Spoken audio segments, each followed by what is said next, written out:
اللہ تعالیٰ نے ان 4 پاؤں والے جانوروں کو، جیسا گھوڑا ہو گیا، کھچر ہو گیا، یہاں تو معلوم نہیں، آپ یعنی جموں اینڈ کشمیر میں جاؤ گے، وہاں پر پہاڑوں کے اوپر اپنے کھانے پینے کے چیزیں لے جانے کے لیے کھچروں کو، گھوڑوں کو استعمال کر لیتے ہیں، ان کے اوپر بوجھ ڈال کے وہاں تک پہنچا دیتے ہیں، کیونکہ جب برف گر جائے گا تو راستہ بند ہو جائے گا۔ اس سے پہلے اناج جو ضروری پڑتا ہے وہ چیزیں وہاں پہنچا دیتے ہیں۔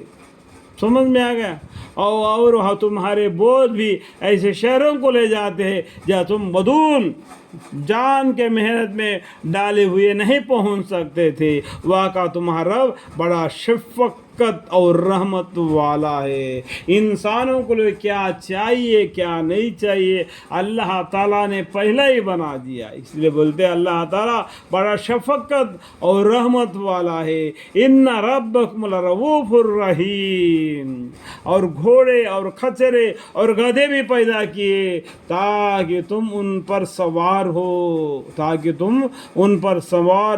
اور نیز زینت کے لیے، اور نیز ذہنیت کے لیے بھی، اور ایسے چیزیں بناتا ہے جن کے تم کو خبر بھی نہیں۔ اللہ تعالیٰ ایسے چیزیں بنا دیتا ہے جن کو تم کو خبر بھی نہیں، وہ تمہارے لیے کیسا استعمال میں آ جاتے، جنگ میں، لڑائی میں، باقی زندگی میں گزارنے میں، اور تمہارے لیے کہا جاتے، اور ان کے اندر تمہارا ایک زینت بھی ہے۔ میرے پاس اتنا مال ہے، مطلب کہنے کا مطلب ایسا میں نہیں کہنا چاہیے، لیکن وہ ان کا دل میں آ جاتا ہے، میرے پاس اتنے کھچر ہے، اتنے گھوڑے ہیں، اتنا سواریاں ہے، اتنے بکریاں ہیں، اتنے یہ ہے، اتنا زمین ہے۔ تو اللہ نے جو چیز دیا ہے تمہیں صرف استعمال کے لیے، یہ تمہارا نہیں، اللہ کا، للہ ما فی السماوات و ما فی الارض، لیکن بلکہ تم کو خبر بھی نہیں۔ اللہ تعالیٰ ایسے چیزیں بنا کے رکھ دیا، وہ ہم کو خبر بھی نہیں، وہ ہمارے استعمال کے لیے آ جاتے ہیں۔ اس لیے ہمیشہ اللہ کا شکر گزار بندہ بن کے رہنا چاہیے، چلتے پھرتے اٹھتے ہمیشہ اللہ کے ذکر میں مشغول رہنا چاہیے، توبہ استغفار کرتے رہنا چاہیے، اور سیدھا راستہ اللہ تک پہنچتا ہے، اور بعض راستے ٹیڑھے بھی ہیں، اور اگر وہ یعنی خدا چاہتا تو تم سب کو مقصد تک پہنچا دیتا۔ اس لیے اللہ تعالیٰ نے ایک امتحان میں ڈال دیا، یہ جو امتحان میں پاس ہو جاتا ہے اس کے لیے جنت ہے، یہ امتحان میں فیل ہو جاتا ہے اس کے لیے جہنم ہے۔ وہ ایسا ہے جس نے تمہارے واسطے آسمان سے پانی برسایا، یعنی اس کا یہ آیت کو دوبارہ پڑھتا ہوں، اور سیدھا راستہ اللہ تک پہنچتا ہے، اور بعض راستے ٹیڑھے بھی ہیں، اور اگر وہ یعنی خدا چاہتا تو تم سب کو مقصد تک پہنچا دیتا۔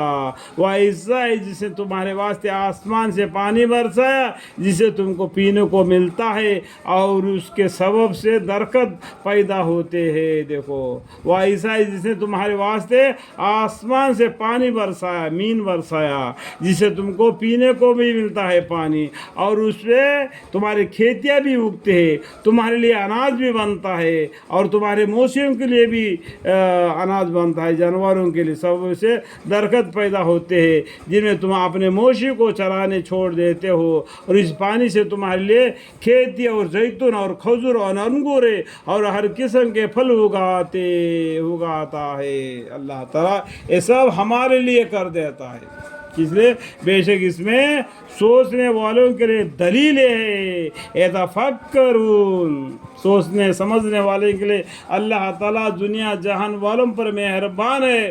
اس طریقے سے اللہ تعالیٰ ہمارے لیے فائدے پہنچا دیتا ہے۔ ہمارا کام ہے اللہ کی عبادت کرنا، اللہ کے یاد سے دلوں کو اطمینان ہو جاتا ہے، اس طریقے سے اللہ کو یاد میں لگے رہنا، چلتے پھرتے اٹھتے بیٹھتے۔